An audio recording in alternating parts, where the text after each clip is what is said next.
Hi, I'm Randall Heyman. I'm a university academic. Welcome to my Corona Help playlists where I make quick turnaround videos to help people during the coronavirus outbreak. If you'd like me to make a video for you or your students, then just comment below any of my videos, or if you like, you can email me at coronahelpmathematics@gmail.com. Okay, so hello, hope you're all well. I got an email from a guy called Philip. I think maybe one L actually, one or two L's, not sure. And he asked, what use is the Chinese remainder theorem? So I thought I'd just talk about that for, I don't know, 10 minutes or so. I'll just try and give you a bit of a smattering of a whole lot of things. Unfortunately, it's not, I haven't sorted this through in any logical order, so apologies for that. But okay, let's start. I'm going to share the screen and show you, what am I going to show you? I'm going to show you this.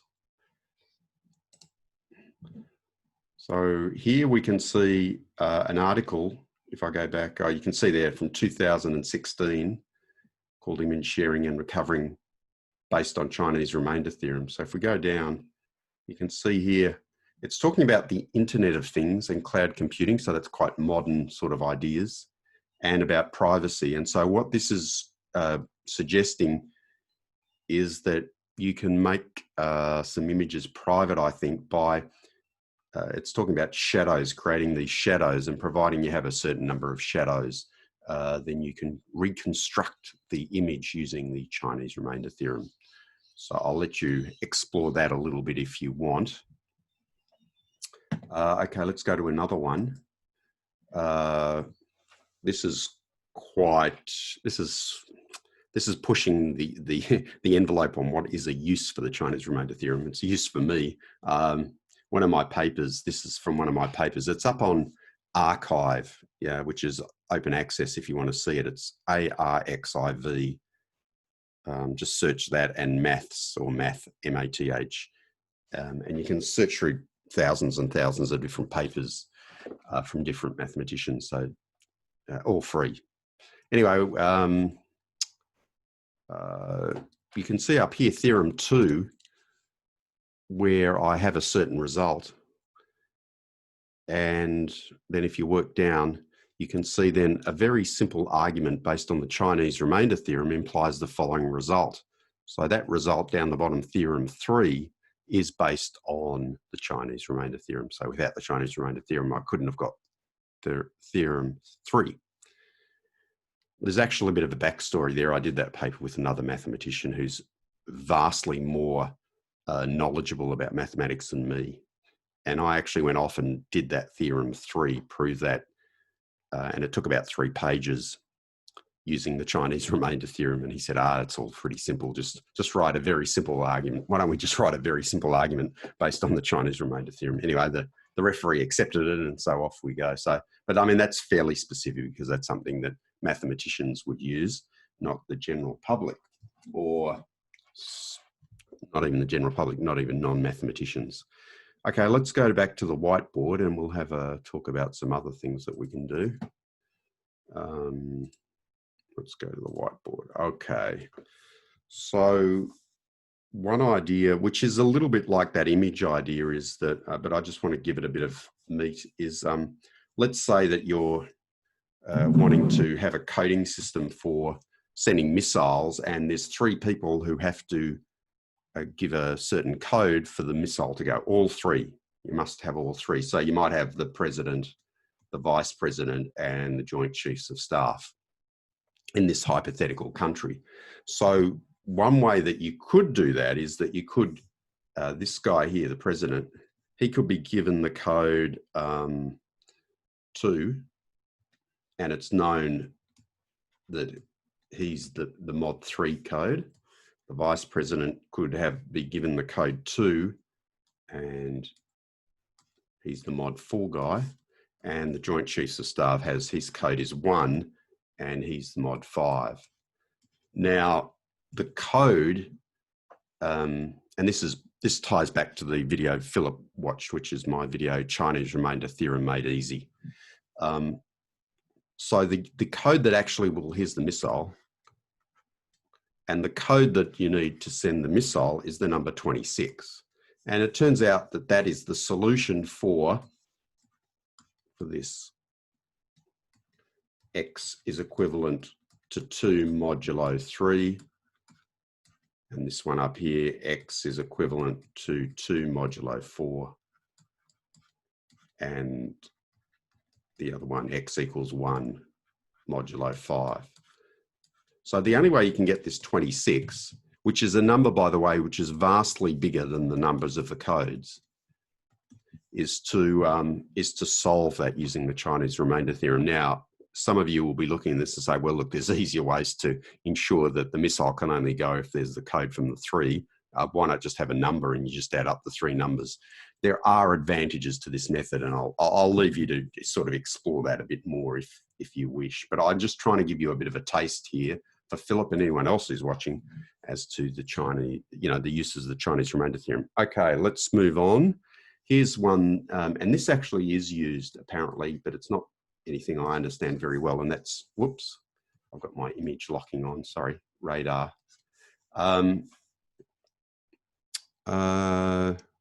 So how would we visualize that? Well, the first thing that, let's draw a line across here. Okay, here's a plane or some object, but let's just say it's a plane. And the way radar works, here's the radar, some radar thing, sends out a signal that bounces off the plane here and goes back. And the time it takes tells us how far the plane is, because the signal, the radar signal, travels at the speed of light. So once you know the time and you know the speed, you can work out the distance. Now that's fine. That works well if you just send, here's one pulse. You just send one pulse and it goes along, hits this plane here and goes back. But obviously the idea is that you send regular pulses, because otherwise it's just a one-off. Like I shine the radar, I send the radar signal out and it tells me, okay, there's no plane. Okay, fine, but I need to know that continually, like if I'm say an air traffic controller. So, okay, so what we do is we regularly send out signals.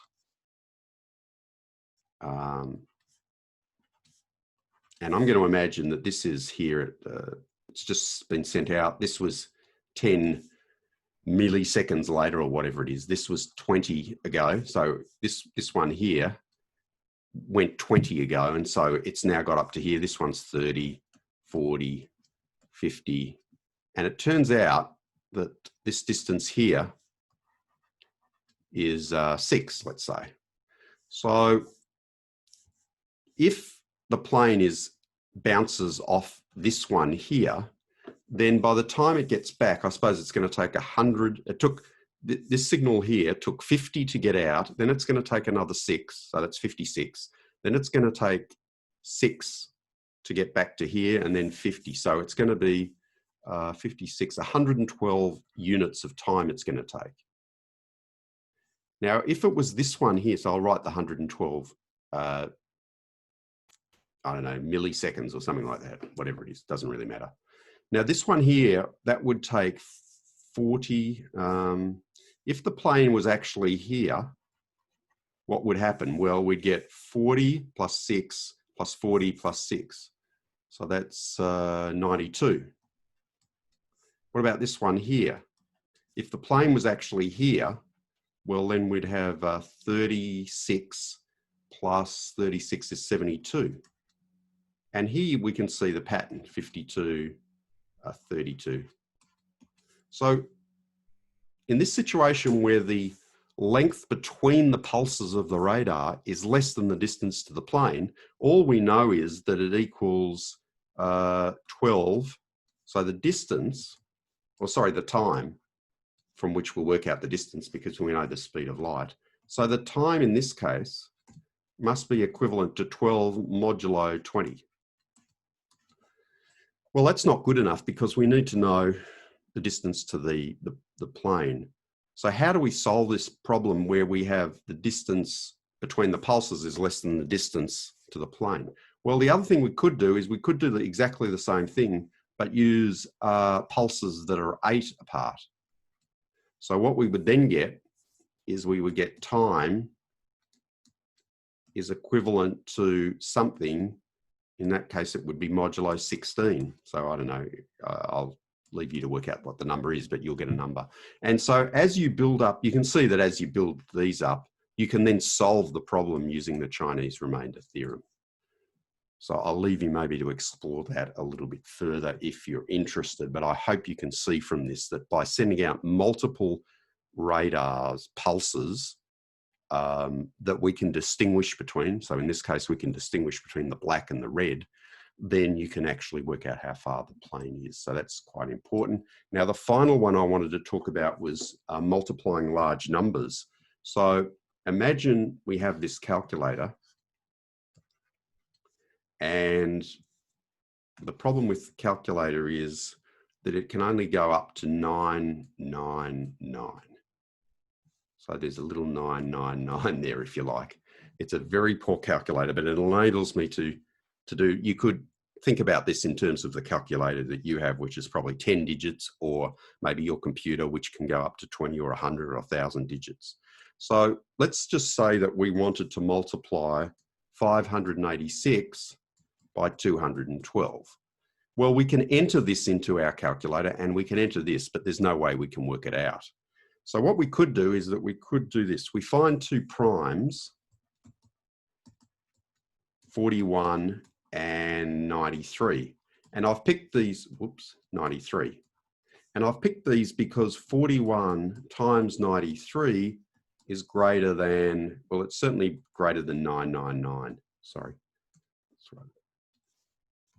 Depending on what you use, if you have negatives, you might want it to be greater than 2 times 999, but it's certainly greater than 999. Okay, so what we could do is we can still use the calculator to get very close to the answer, and in fact, get the answer, I think, if we wanted to. So what we do is, this 586 is equivalent to 12 mod 41, I've worked this out beforehand, and 28 modulo my second prime, which is 93. So if you like, I could think instead of 586, I'm going to think of it as being two numbers, 12 and 28. Now the next number is 212. Remember, we want to multiply by 212. So 212 is equivalent to 7 mod 41, our first prime, and it's equivalent to 26 modulo 93, which is our second prime. Sorry, my writing is atrocious today. Okay, so we want to go 586 times 212. Well, if you like, in terms of the language that I've used here, and we know that our two primes are 41 and 93, 41 first, then 93. So we could say that this is equal to 1228. That's our representation for 586. And down here, I didn't write it, but we could write it as 212 would be 726. Now, what we can do here is, the way modular arithmetic works, it works very well for addition, subtraction, and multiplication. It's a little bit more finicky for division. Don't divide in modular arithmetic unless you know what you're doing, because you get into trouble. But in this case, we can do this. So 12 times 7 is 84. And 28 by 26 is whatever that equals. 26. 728. Okay, so our answer, so I just remember this is what we're trying to do, and we're doing it with this pathetic calculator that can only take 3 digits. So at this point, we know that the answer, let's just call it A, and what do we know about A? Well, we know that A is equivalent to 84 modulo 41, and it's equivalent to 728 modulo 93. And we can now improve that. 84 is the same as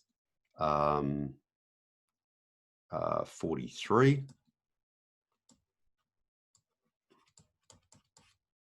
And I suppose we could do the same here. I don't know what it would be modulo 93 here.